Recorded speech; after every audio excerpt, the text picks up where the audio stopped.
নমস্কাৰ জনাই পুনৰ এটা নতুন ব্লগলৈ আপোনাক সকলোকে স্বাগতম জনাইছোঁ আৰু এনেকুৱা কাৰকাৰ হৈছে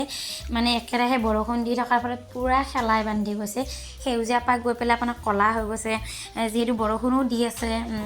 যদিও যেনিবা কেতিয়াবা অকমান এৰিছে আকৌ পিছত ৰাতিলে দিছে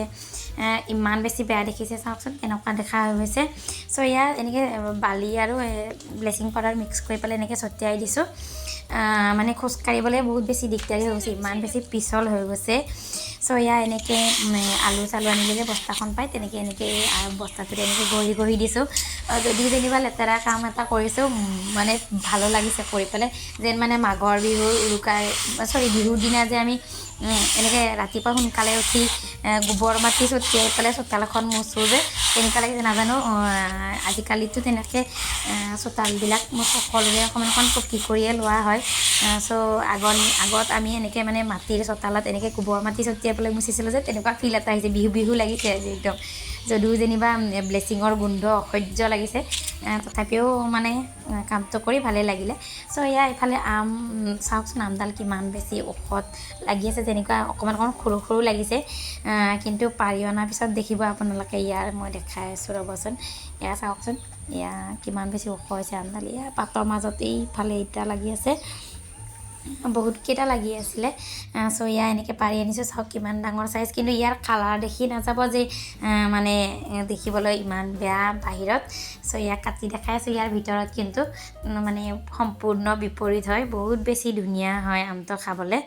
এয়া চাব পাৰি এয়া চাওক কিমান ধুনীয়া এইটোতো অকণমান ভাল নহয়হে আগত যি দুটা কাটিছিলোঁ সেই দুটা ইমান বেছি ধুনীয়া আছিলে সো এইটো বেয়া বুলি ক'ব নোৱাৰোঁ বহুত বেছি টেষ্টি হয় মানে ওপৰখন দেখিলে লাগিব যে নামটো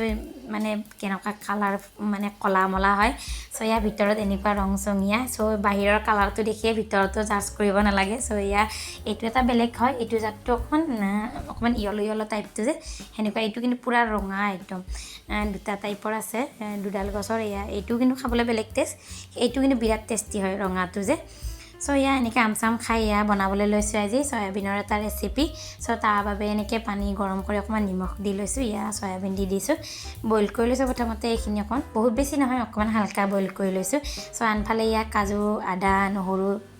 এনেকৈ ৰেডি কৰিছোঁ স্কোৱাছ ৰেডি কৰিছোঁ পিঁয়াজ এটা আকৌ ইফালে বিলাহী এটা আলু দুটা তেনেকৈ কাটি লৈছোঁ চেম চাইজত স্কোৱাছ আৰু বিলাহী আলুটো এনেকৈ চয়াবিনখিনি বইল কৰি ল'লোঁ আৰু এইবোৰ ৰেডি কৰি লৈছোঁ কেৰাহীত তেল দি লৈছোঁ অকণমান প্ৰথমতে মই মছলাটো ৰেডি কৰি ল'ম যিটো পেষ্ট বনাম সো এয়া কাজুখিনি আৰু এনেকৈ যিখিনি মই বিলাহী পিঁয়াজ আদা নহৰু ৰেডি কৰিছিলোঁ সেইখিনি আগতে মই অকণমান ফ্ৰাই কৰি ল'ম তাৰ এটা পেষ্ট বনাই ল'ম সো এয়া এইখিনি এনেকৈ ভাজি ল'ম এতিয়া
আৰু এফালে এয়া একেখন কেৰাহীতে আকৌ মিঠাতেল অকণ দি লৈছোঁ তেজপাত দিলা আৰু শুকান জলকীয়া দি আলুখিনি ভাজি ল'ম আপোনালোকে ইচ্ছা কৰিলে গোটা জিৰা কেইটামান দিব পাৰে আলুখিনি ফ্ৰাই কৰোঁতে সো এয়া আলুখিনি আৰু স্কোৱাছখিনি অকণমান টাইম এনেকৈ মই ভাজি ল'ম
সো এফালে মোৰ এইখিনি ধুনীয়াকৈ ফ্ৰাই হৈ গ'ল এতিয়া মই ইয়াতে আগতে যিখিনি ভাজি ৰাখিছিলোঁ মছলা সো এইখিনি এড কৰিছোঁ এতিয়া পেষ্ট বনাই সো এইখিনিতে অকণমান টাইম লৰাই ল'ম যাতে মানে চয়াবিনৰ ভিতৰত মছলাটো সোমাই যায়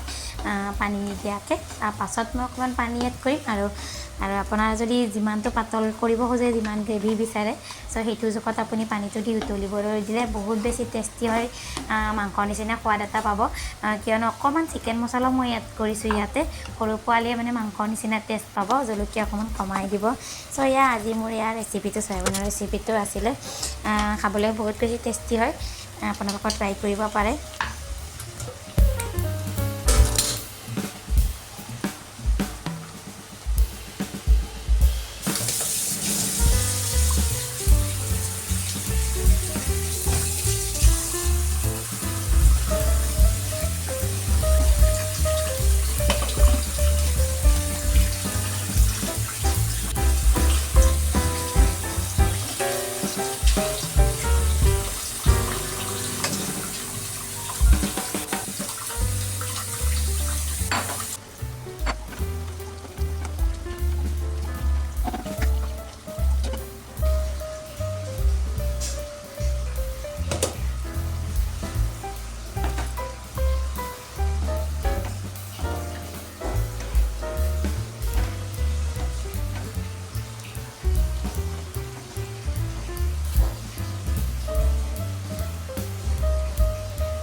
আৰু এয়া মোৰ চয়াবিনৰ তৰকাৰীটো ৰেডি হৈ গ'ল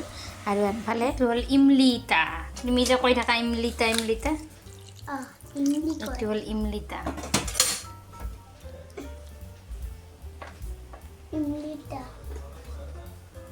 এনেকৈ তেতেলীখিনি মই অলপ টাইম আগতে এনেকৈ পানী দি থৈছোঁ ইয়াত ধনিয়া পুদিনা এনেকৈ মিক্সিত পিচি লৈছোঁ আমচুৰ পাউডাৰ জালজিৰা নেমু অকণমান চেপি দিছোঁ আৰু এয়া চিলি ফ্লেক্সখিনি মই ঘৰতে বনাইছোঁ শুকান জলকীয়া কেইটামান গৰম কৰি লৈছোঁ আৰু মিক্সিত পিচি এনেকৈ চিলি ফ্লেক্স বনাই লৈছোঁ এই ফুচকাকেইটা কিন্তু ৰেডিমেড আছিলে চ' এয়া আছিলে আজি আমাৰ সন্ধিয়াৰ যোগাৰ আৰু আজিৰ ব্লগটো ইমানতে সামৰিছোঁ পুনৰ লগ পাম নতুন এটা ব্লগৰ সৈতে আজিলৈ আহিছোঁ